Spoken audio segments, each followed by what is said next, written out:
Hi, my name is Caroline Mutoko, and this is Education Matters. I would like the parents and teachers of children under the age of 10, particularly little boys, to come forward, because my guest is going to come through and talk about something. I think the first time I saw you is that you were talking about the fact that boys and girls are not the same. And it's so important that it's a teacher who knows that.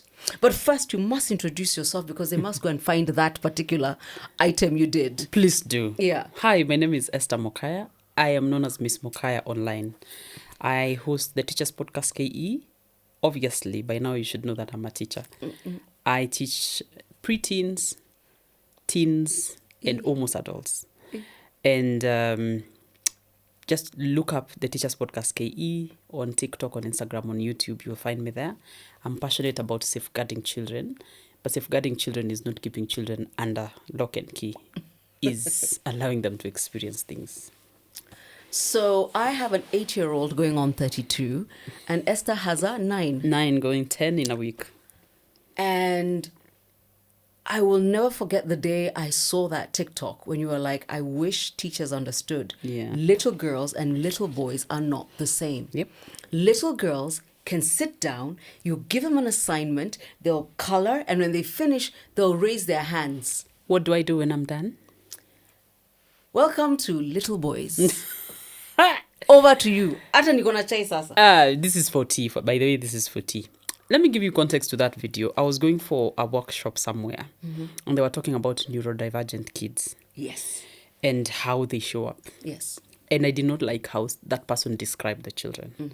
Said, oh, these ones that can't settle down. These ones that don't listen. And I stood up, my mdomo kubwa, and said, we are here to understand as teachers how to deal with these children from the perspective of a doctor or a specialist. So you can't tell me, tell this child to do this, and this is their challenge. For example, tell them to sit down, and their challenge is sit down. Yeah. I mean, counterproductive. The disservice we do children, and nobody in my 4 years of being in university told me this. The disservice we do boys is to mix them with girls. And expect them to be like girls. And this is not a conversation about equality and feminism. This is a conversation about their biological. I'm not a doctor, but I've taught long enough to know that if there is no sense of competition for a boy, do you know those things they say? This meeting could have been an email. This class could have been an SMS. I mean, text me. Yeah. If you want a boy to sit down through the class, one of you is boring. I don't think it's the child. It's not him. It's not the child. No. I think we come from a system that wanted a lot of compliance from us. Yes. That we look at difference as rebellion. Girls are more likely to sit. In fact, even with ADHD, it's hard to detect it on girls. Actually, yes. They sit and mask it. Boys will run and break glasses. So it's easy to think this is the bad child. Our job as educators, and the education has got to evolve now. Yes, it has to. We must evolve. It can't be, I said so, sit down. Is, how would you like to learn? Would you like to draw? Would you like to stand up? There are students specifically in my class that have expressed permission to stand up and walk around. And the class is aware that this one is tired. Because otherwise you won't learn. You will hear sounds squirming. But you want that child to learn. And the classroom is supposed to be inclusive. Classroom cannot be inclusive if you're shaming the boy. Classroom cannot be inclusive if we are demanding an hour of attention. I mean, what are we fighting against? And then they're competing with games that last 30 seconds. Their attention span is already, taken away. But as a teacher, my class has got to be curated in a way that we can't just go and deliver syllabus the way it was delivered to us. We can't. We have to integrate it with activities that are good for boys and activities that are good for girls. Girls tend to collaborate more.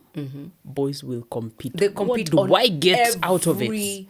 nothing. I'm better. But Miss, I said it first. I said, you're right. No, Miss, I was the first one. There needs to be a sense of, and that's why sport works to unlock academic excellence for a boy. Yes, it does. Because it is involving the part of the brain that is excited. It's like, yes, I'm using every part of my energy. And for the girl, they can show up, sit down, write the notes, dot their I's, and close, and cover the book, and put it inside the bag meticulously. You can't expect that from a boy. And I want to echo what you're saying, because, by the way, here you have got fighting talk. Fighting talk. Because it was like, apana, watoto watulie. I have to give credit where it's due to the Montessori Learning Center, Mrs. Ali, and all those teachers who you made Kimeo a runner. Kimeo used to be the guy of, take this to the office, bring back this, because they needed to expand his energy. Yeah. When he joined prep school, Yes. this lovely teacher, I used to look at her and wonder, how do you do it? This. Her name was Miss Mumo. And she assigned her TA, a guy called Kitty, to once in a while go and kick a ball with Kimeu. How do we drain you? You see, for me, I've always had a plan for him at home. Yeah. So, and also this was very true of also when he was in kindergarten. So Kimeo did football twice a week. He swam twice a week. He golfed once a week. Yeah. Because golf literally does, it forces him To focus on that little ball. Yes. And I started him at motocross, the adrenaline, Loves when he it. was 5. Loves it. Loves it. Yeah. Loves it. It's not just the competition, but the fact that he pushes himself. Yes. So of course, quietly I went and increased his medical insurance, because there are times he would do a jump. I was like, hapa tunaenda hospitali. Yeah. But honestly, he has not hurt himself. But the day I saw that TikTok, you were like, boys are not like, oh, a teacher who gets it. Thank you. Because most teachers don't. And it's how we've been trained. Let me tell you. So also, will you go back to do training? We do need to change the teacher training. Because we do a unit called child psychology. Our unit. That talk. I think I'm going back to school to start psychology, by the way. Because until you figure the psyche of this child, I'm lucky that I work in a school where there's a psychologist that will support me. That's true. Not so many children are that lucky. Yes. So we are going to label them as, let me teach the very able, quote unquote. The ones who are here in front. Docile, yes. But do we want docile children? Every time, even when we are administering discipline in school, I tell parents, my aim is not to kill the personality of the child. No. It's to use it for their good. But if I say, I want you to be quiet in class, the child is going to be quiet, but the child is also not going to learn. So if it's going to take 5 minutes of you walk out and go to the washroom, wash your face, come back, so that you can learn for another 20, let's do it. Yes. Because in a class of, first of all, there's more girls in classes than boys. Okay, yeah. What's that about? Me, I don't know. Census needs to tell us what is. So they are going to overpower them. They're going to, girls verbally express themselves better. They do. You cannot deal with that. You cannot win a verbal war. Boys growl. They make these animal grunting noises. Until you've raised boys. You do not know. You do not understand. We literally need our own tax bracket. As we should mothers be of boys, tax-free. We should be taxed-free completely. But if as a teacher you're triggered by that growling and you think this child is doing this for you because you grew up I would never do this to my teacher, so another child should. If you are triggered by that, you will actually be reacting in your class. Sometimes you look, and it's the job of teachers and administrators to support the teacher when they don't feel like they are. And it's very hard to do all the learning objectives in class now because there's distraction everywhere. But those destructive kids that you call destructive, give them a lesson to teach. They'll come with resources. They'll come with PowerPoints. They'll come with a video. And they will explain in better terms than you. I've noticed when Kimeo has to express himself, Yes. has to do things, he's good. And there is, and I'm not plugging anybody here, Yeah. but there's a school, it's called Pembroke. I hear when the boys turn 10, they have a year of outdoor learning. Ooh. That's what they do. So they don't keep you in the classroom. And I get very sad when I realize that there's two spectrums on education. Yeah. There's what is possible in the public school system Yeah. and what is very possible Yeah. in a very, very elite private school. Yeah. And when I heard that, I said, you do what? I said, yeah. When they're 10, that year is outdoor. They take apart a tractor, they put it back together. God. And I was looking and I was like, he's coming.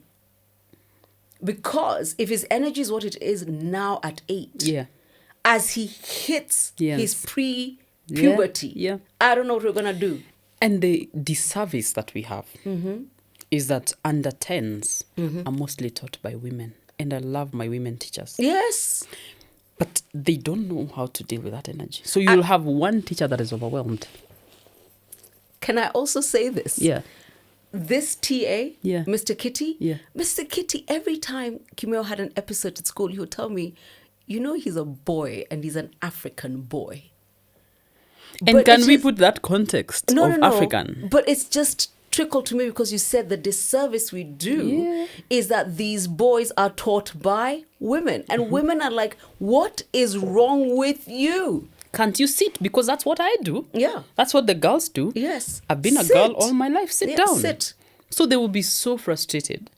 But I thank God, like for my son, the person that discovered that this boy learns different is a lady teacher who said, listen, we are going about this boy the wrong way. What we need to do is ensure that we understand him. He had studied him and said, do you know your son sits down to study an atlas? Because he's curious. Yes. Yeah. And he will re-narrate it to you. He will be given a fiction book and a non-fiction. He'll choose fiction because he wants to get lost in it. So the librarian figured a way of saying, if you read this non-fiction for 20 minutes and tell me everything you read, I'll give you your fiction. I was like, Okay. my son went and read. They were reading about Egypt and Brazil. He narrated word for word. And the teacher, the librarian said, I keep my promise. Here is your fiction book. And he goes, but you've engaged his mind. You've honored how he learns. Yes. And he feels seen. So the library and this class that is his safe space. Because he said, Miss, I feel like I'm getting a bit tired. Can I walk out? Yes. The walking out. Yes. Boys need to walk. I mean, And we're not saying this is all boys. And by the way, incidentally, even as we're speaking, Yeah. our camera guy is here, is laughing because he's probably thinking the number of times I was in trouble as a child. Yeah. Yeah, because it's like, who you? Atuliangi. Yeah. In fact, that's what we say. Yeah. This one never settles. We are Tuliangi. That's Tuliangi. This one never settles down. Never settles down. But when you reach that child, I have a specific child in mind that I taught from year 8 to year 13. Yes. And they were really, really poor at English. And every time the mother was being called, I'm like, Sasa, how many times are we calling this mom? So I sat him down and told him, you know, I've seen your kind. I know you. From what I see, you know, we do the diagnostics and see how Yes. well they're supposed to be doing. I said, your diagnostics show me that you're supposed to get an A. The child laughed and said, no, miss, I don't. I said, now, do me a favor. How are you doing in football? Very good. So this person that can do good in football can do good in English, can do good in math, isn't it? Yes. What do you need to do? I need to want it bad enough. Do you? And the mom kept pushing. I'm like, please, just step back. That child gave me an A. I cried. I bet. I was like, even when I was saying that, I was pushing for a C because they were failing. They got an A. But they went out to run for the school, cross-country, short races, Yes. everything. And the sport showed up in class. And it's a fact. And one of the things I'd also like you... Have you always been in the private school system? I did 2 years in the public. Yes. Yeah. So one of the things when I'm called to speak Yeah. to young girls, Yeah. and I remember I did this at St. George's years ago. I did it at State House Girls, at Moy. I said, please take the sport. You know, teenage girls get to a place where they don't want to do any sport. Yeah.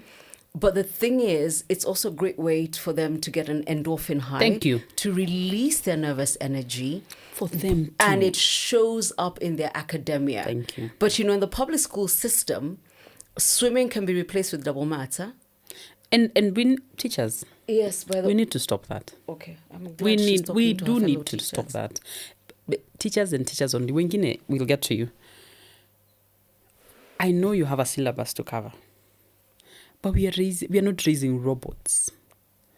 Double math is important, and so is PE. So is PE. So is swimming. Because that child whose mind is clogged cannot learn. You will deliver. You will check a box and say the syllabus But is your done. class won't. You won't. That child that has gone to PE and played, even if you give them that full lesson to go learn at home, they will learn. Yes, they will. And we need to trust children to synthesize the information we've given them. Yes. Not spoon feed them with Yeah. everything. Yeah. And what happens to boys? They disengage when they realize I'm never going to learn anything. Yeah. They disengage. Especially when it looks like they are going to fail. They're more afraid of failure. So they won't even try it. The girls will try to befriend the teacher. Let's see if maybe being the friend with Miss Mokaya will help me. Yes. For the boy, he'll be like, I'm here. Here, haifanyi kazi. Anachana nayo. It's like, I'm here. And me, I'm not going to make a fool out of myself. Especially not because there's a girl I'm eyeing on this side. We don't see the dynamics of how this child comes. Then you come and embarrass them. And maybe a girl has just rejected them. These are real dynamics.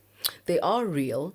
And the reason I was so excited that I get to have this conversation with the teacher is that it will also spark massive debate and pushback. But I'm one of those people who believes we need to go and relook the teaching curriculum. Oh my God. And make those units on child psychology larger. Thank you. Yes. Oh and my until God. you've watched them.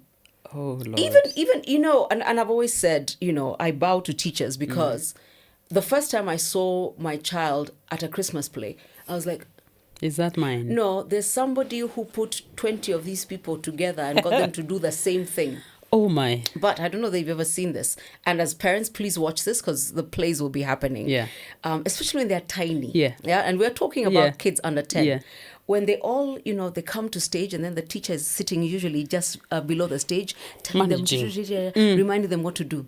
So the girls always remember and they know where to stand and then they start. The boys. No, there's a couple of boys who are first looking around. They're not in the spot they were told to do. And then now they've seen somebody in the crowd and They're like, hi, ma'am. way. And the teacher is trying to pull off a seamless show. A seamless show. But there's a boy. And there's a boy. And there's our boy. Yeah. It's also the one who doesn't sing along. He stands there and he just... And you know he knows the words. Yeah. Yes. No, he just stands there and he looks around. And they've done a pre-run. And this boy was briefed. By the way, the pre-run was done for a whole month before Christmas. But there's a parent in that crowd that is going to give the teacher slack. Because? For not being perfect.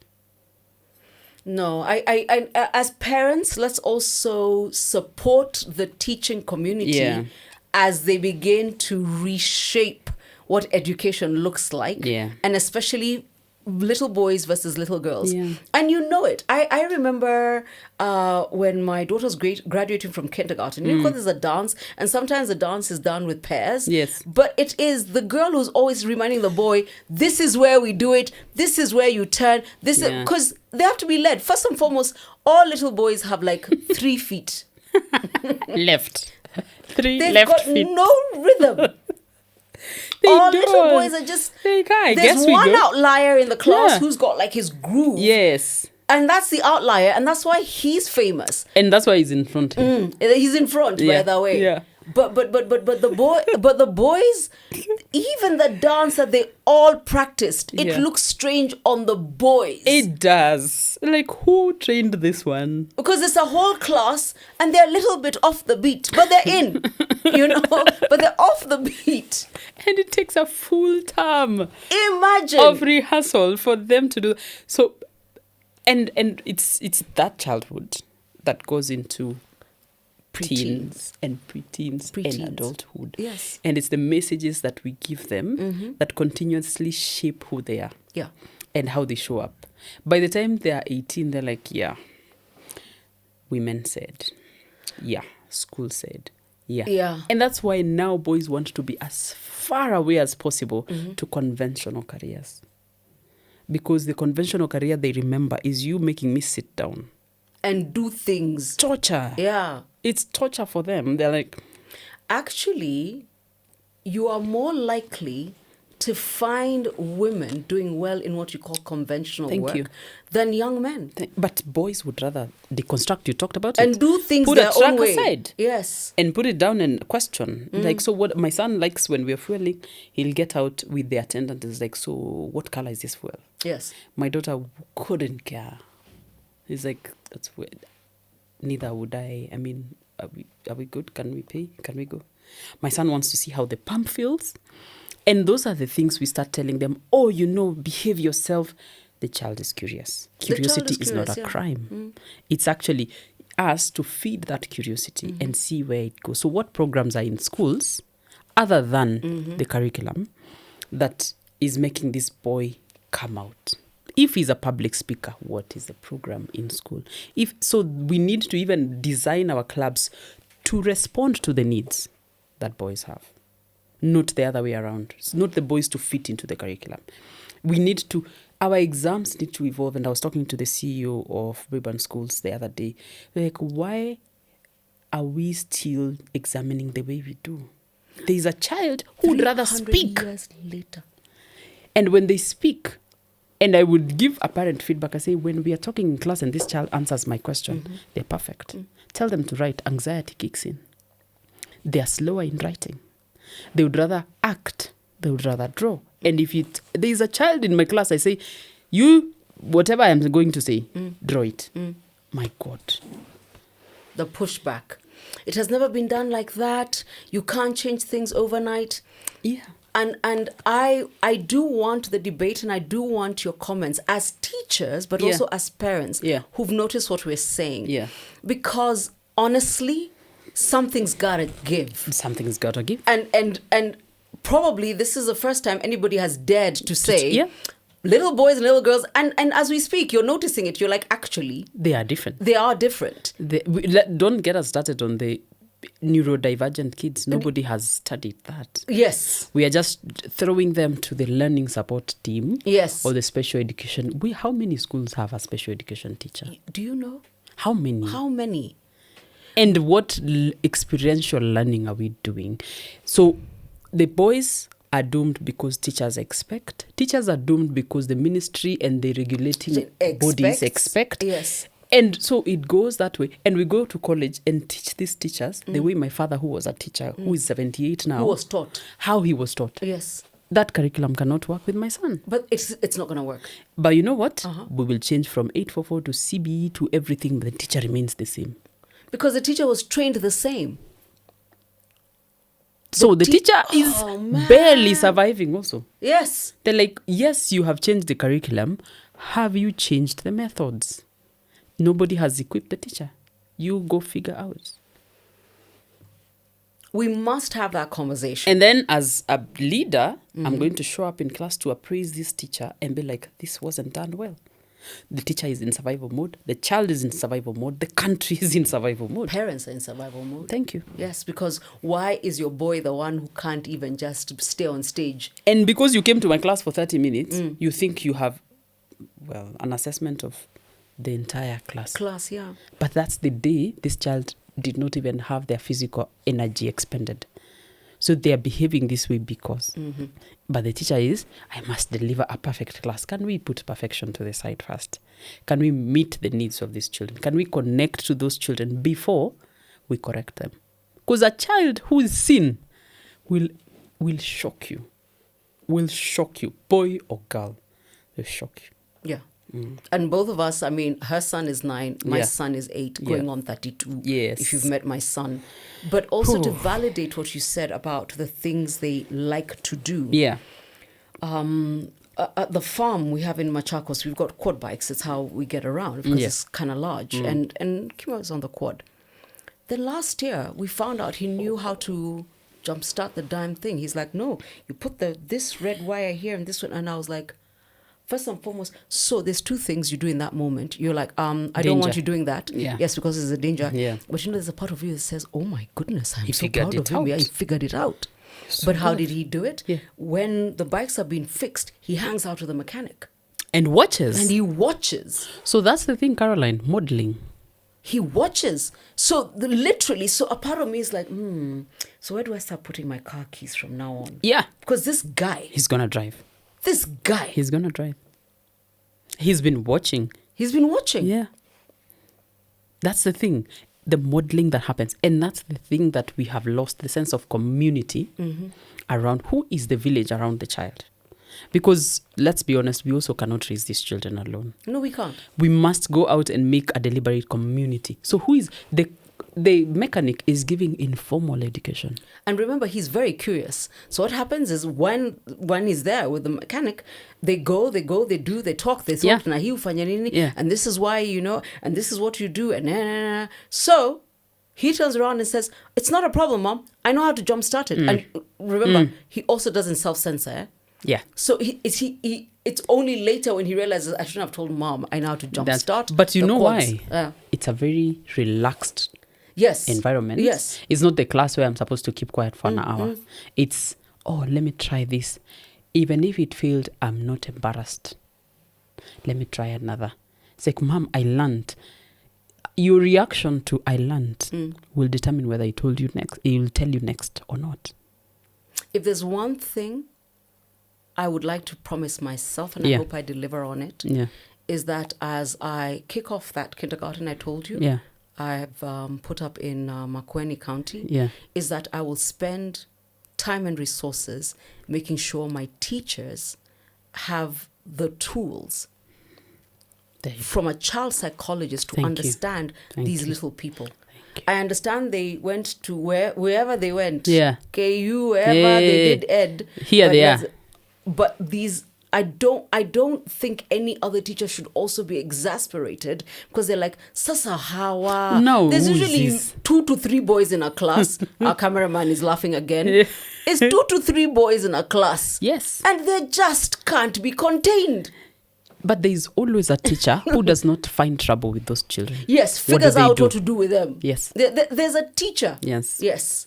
And and that's why even a community in school and learning together was like, there's 1, 2, 3 students. What has been your strategy? Let's share good practice. Let's share good practices. What is your experience? What did you do? What did he do? I told you. Miss Momo assigned the TA. Yes. Your job is to assist. Maliza na jamaa. Go. Yes. And then that's you why go kick the ball, because he will tell me, like, he will come home and say, yeah, but we have 2 hours of maths, Mom. And boys would rather shorter tasks. They want shorter tasks. They want to see the end here. I can write an essay for an hour. That boy would have broken the knuckle, just looked at the ceiling, removed their socks. My son, the first thing he does when he gets to class is remove shoes. I used to be like, where are your shoes? It's like, Mom, they're uncomfortable. No, there's a teacher who could not understand why this boy has no shoes, no socks. It's 11 a.m. But the biggest win... Actually, what is that about? No, what is it? No, because we never talked about this, but Kimeo had that issue. 11 a.m. It's 11 in the morning. Shoes and socks out. Because their child wants to be... They learn best in a very relaxed... Shoes is not part of relaxation for them. In fact, they're seated on the... And that's why classes, when the classes are clean and they're attractive... We sit on the floor. And that's why there are beanbags in some of the preschool classes. Yes. Yeah. Relaxed. My classrooms have beanbags. Yeah. There you go. It's the appeal. we can have serious learning with a very unserious situation. And that's why you'll go to offices like Google, you'll find the relaxation. Do they deliver? Yes. Yes, they do. You don't need to sit in a stiff chair to deliver. You can deliver from wherever. But we want these children to be innovators by giving them methods that worked in 1930. It's not going to happen. How? It's not going to happen. It won't happen. It won't happen. The winner is when the teacher figures out the child. The parent comes every year when my son moves class. And these are my colleagues. They're in the primary section, I'm in the high school section. But every year I would say, I would like a meeting. I unpack my son. He is that way. If there's a mistake, I am available.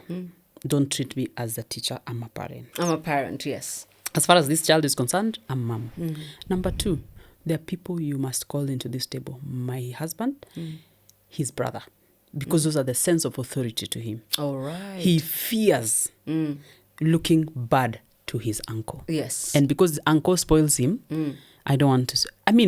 reward system works well. By the way. So when he sees Bob is in school and they are with dad, I'm in trouble. When we get the grandfather into the picture. Sasa. Sasa ni kubaya. Me, I'm a good person. Why am I... Why are these people here? But it's the parent's role to come and say, this is how my son shows up in class. This is what we are dealing with. At a certain age, he was maybe not being very nice to his sister. Yes. Because he's asserting authority, he's a man and everything. He has learned that. Now, he's having trouble losing a competition. Of any kind. Of any kind. He must have the last word. I woke up before you. I did. Why are you not acknowledging? Why are you not acknowledging? Waking up is a compare. Yeah. And I was out of the house before you. Before you, I was in the car. I had belted before you. In fact, it usually... You should see Nduku's face. She's like, this guy. Nobody cares. But she doesn't care. But he cares. He cares and it's compare. Yeah. So you going to the teacher and saying, this is my son. This is the challenge. This is the wins. This is the progress. There you go. Then the teacher has information. They're not the ones telling you, by the way, your child. They're the ones telling you, you know, the way you had mentioned that thing. I have seen it. Let's deal with it. And we stop calling parents only when there's trouble also. Let's just also tell them. Iyo atafanya kwa podcast yake. But I hope we've been able to ignite a thinking, a debate, and a conversation on how we handle little boys in particular. I'm not ignoring the little girls, but we've always believed that all children are alike. Same, But all of us now know if you've got that boy, and some of you have that boy, that's the guy even during the school play. You might as... They will run it. They will run it. Yes. They'll run the play. In fact, instead of making them act, let them be a co-producer. Yes. See them shine. See them shine. They're the ones producing podcasts over here. Yes. Yeah. And to all the teachers that have been in my son's life, and he's only 8, who understood immediately, I need to expend this child's energy. Yes. Thank you. I have mentioned some of you. I'll probably mention the rest on the comments. And please, please, please, if you know that there's a way we can all have the discourse, please let's do it. Yes. Because we're losing our little boys. Yeah. But when we come back, Esther and I will be talking about the preteen years. See, we already talked about our boys under the age of 10. The dog years. I love that. Next, the dog years. The dog years. The dog years. What? Okay. Thank you for tuning into Education Matters.